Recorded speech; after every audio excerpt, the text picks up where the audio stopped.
Regresi logistik ordinal. Pengertiannya yaitu analisis regresi logistik ordinal merupakan suatu metode statistika untuk menganalisis variabel respon yang mempunyai skala data ordinal yang terdiri dari 3 kategorik atau lebih. Variabel prediktor yang digunakan dalam model berupa data kategorik atau data kontinu. Prinsip yang digunakan dalam regresi logistik ordinal adalah prinsip generalis square. Prinsip generalis square yaitu metode pemodelan yang memprediksikan probabilitas kumulatif dari tiap kategori yang ada.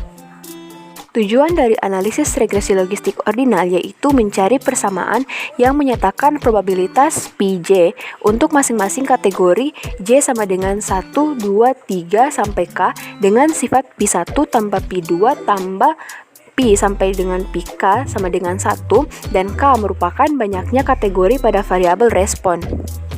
Adapun model regresi logistik ordinal sering dikenal dengan model logit kumulatif, dituliskan sebagai berikut, dapat dilihat pada layar.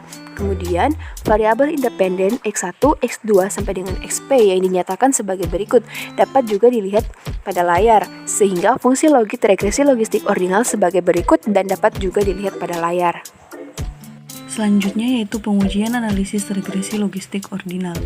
Yang pertama, uji serentak atau uji signifikansi seluruh parameter.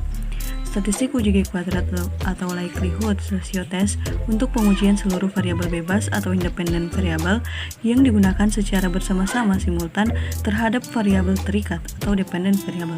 Adapun hipotesis yang digunakan sebagai berikut, H0 di mana tidak ada pengaruh antara semua variabel bebas terhadap variabel dependen. H1 ada pengaruh antara semua variabel bebas secara simultan terhadap variabel dependen. Dapat kita lihat di sini bahwa statistik uji G kuadrat menggunakan Hosmer dan Lemesow pada tahun 1989 yang dinyatakan sebagai persamaan yang ada di gambar. Kemudian yang kedua, uji signifikansi masing-masing parameter atau uji parsial atau biasa disebut uji Wald. Uji Wald digunakan untuk mengetahui seberapa jauh pengaruh kategori variabel secara individual dalam menerangkan kategori pembanding. Dibedakan menjadi 2 uji, yakni uji konstanta dan uji koefisien variabel faktor. Yang pertama, uji konstanta. Hipotesis yang digunakan adalah H0 tidak ada pengaruh antara konstanta terhadap variabel respon, sedangkan H1 ada pengaruh antara konstanta terhadap variabel respon. Statistik uji Wald yang digunakan pada regresi logistik ordinal adalah sebagai berikut, dapat kita lihat pada gambar yang tertera. Kemudian untuk uji koefisien variabel faktor, hipotesis yang digunakan adalah H0 tidak ada pengaruh antara variabel bebas terhadap variabel terikat, sedangkan H1 ada pengaruh antara variabel independen terhadap variabel dependen. Adapun statistik ujinya dapat kita lihat pada gambar. Kemudian yang ketiga yaitu uji kesesuaian model, ukuran yang biasa digunakan untuk memeriksa apakah model regresi logistik ordinal yang terestimasi cukup baik atau tidak adalah menggunakan uji goodness of fit. Adapun hipotesis yang digunakan dalam hal ini H0, di mana H0 yaitu model cukup memenuhi atau sesuai dan H1 model tidak cukup memenuhi atau tidak sesuai. Uji statistik yang digunakan adalah menggunakan metode Pearson dan deviance. Untuk uji kesesuaian model dengan statistik Pearson dapat kita lihat rumus pada gambar yang tertera di mana hipotesis awal H0 akan ditolak apabila X kuadrat hitung lebih dari X kuadrat tabel atau p-value kurang dari signifikansi alfa. Dan selanjutnya uji kesesuaian model dengan statistik deviance dituliskan sebagai berikut, di mana pada hipotesis awal H0 akan ditolak apabila dihitung lebih dari di tabel atau p-value kurang dari signifikansi alfa. Oke, baik, di sini kita akan melakukan pengujian regresi logistik ordinal melalui software R Studio. Sebelumnya itu kita akan menginstal package yang akan kita gunakan pada regresi tersebut. Ada package Foreign Net, Ordinal, Mesh, dan sebagainya. Kemudian karena kita sudah install, kita tinggal panggil library. Kemudian kita memanggil data atau mengimport data dari Excel dengan menggunakan fungsi readDelim. Kemudian kita melihat head data atau kepala datanya, melihat str data atau jenis dari datanya. Di sini datanya masih terbaca integer, sehingga kita akan mengubah datanya menjadi numerik atau kategorik sesuai data yang kita gunakan. Di sini kita menggunakan age atau umur dengan data numerik, gender, merit, dan kerja bakti sebagai data kategorik, sehingga numerik dan S vektor. Kemudian kita membentuk model dari regresinya. Kemudian kita melakukan uji asumsi, uji good of fit atau uji ketepatan model, menguji serentak atau uji simultan, menguji parsial atau menguji satu-satu dari variabelnya, kemudian melihat nilai odds rasionya. Adapun interpretasi dari output yang kami peroleh adalah sebagai berikut. Nah, di sini saya akan menjelaskan secara lengkap output dari software RStudio tentang analisis regresi logistik ordinal.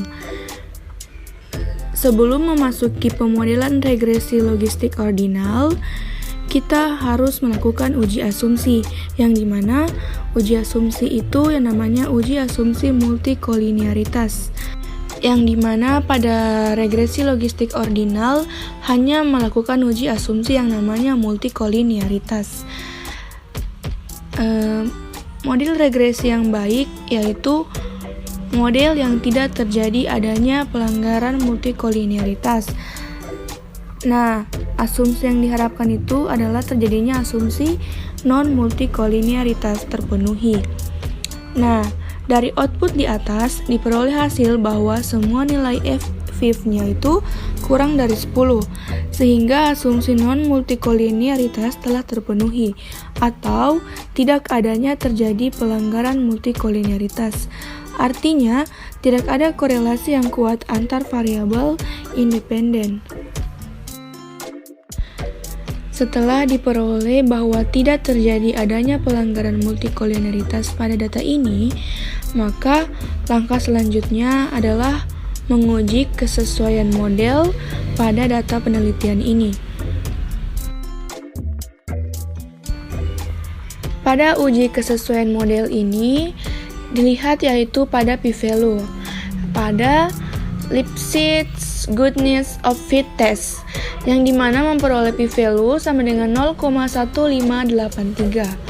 Dengan kriteria penolakan, jika p-value-nya lebih dari alfa 0,05, yaitu artinya bahwa gagal tolak H0, yang berarti berdasarkan uji hipotesis dan cara penarikan kesimpulan, kita memperoleh informasi bahwa pada taraf signifikansi 5%, pada data penelitian ini memperoleh hasil bahwa model sesuai dengan data karena p-value-nya itu lebih dari alfa, maka gagal tolak H0 karena p-value-nya itu sama dengan 0,1583, yang artinya tidak ada perbedaan antara observasi dan prediksi.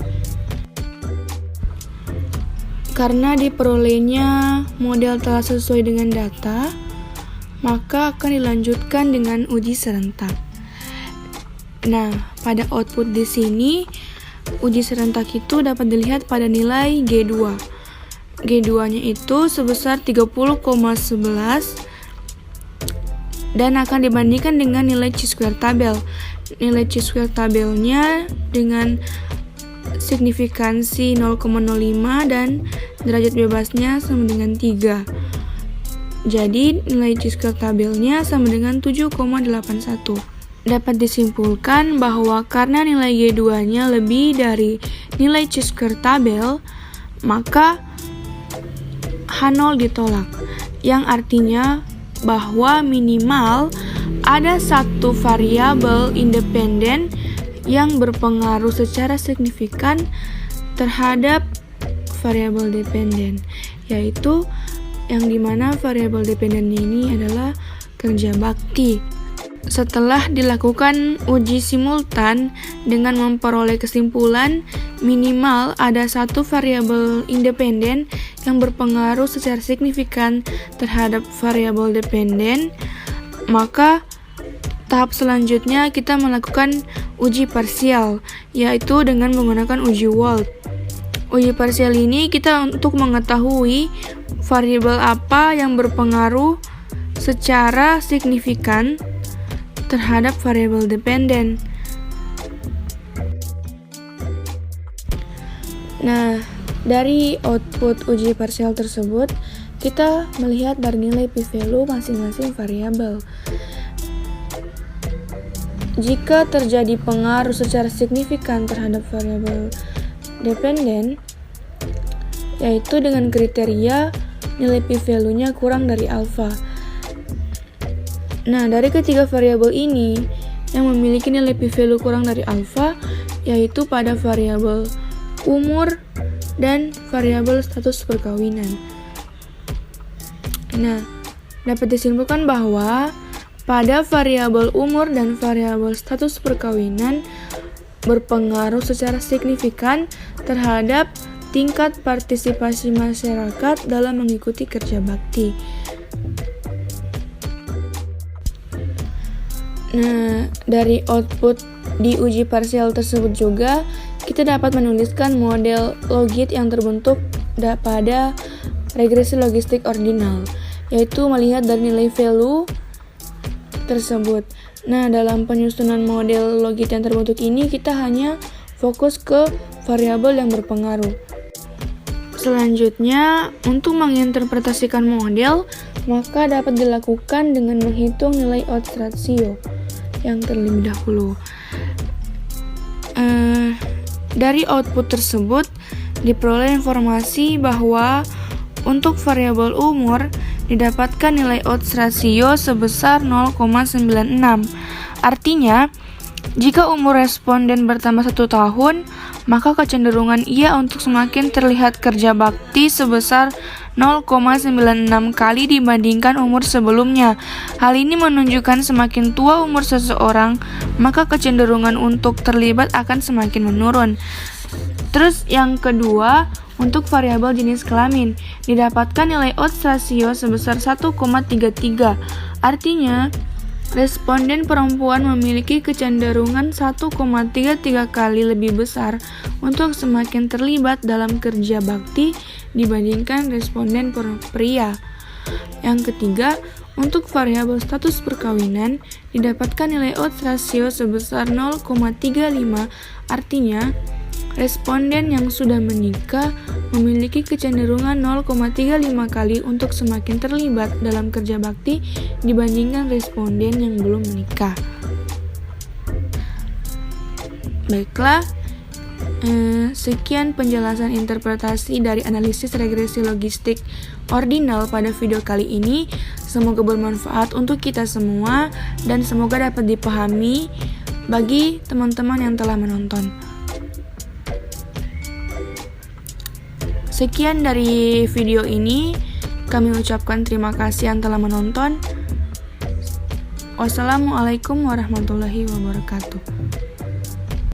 Itulah penjelasan singkat mengenai regresi logistik ordinal. Sampai bertemu di video selanjutnya. Terima kasih semua.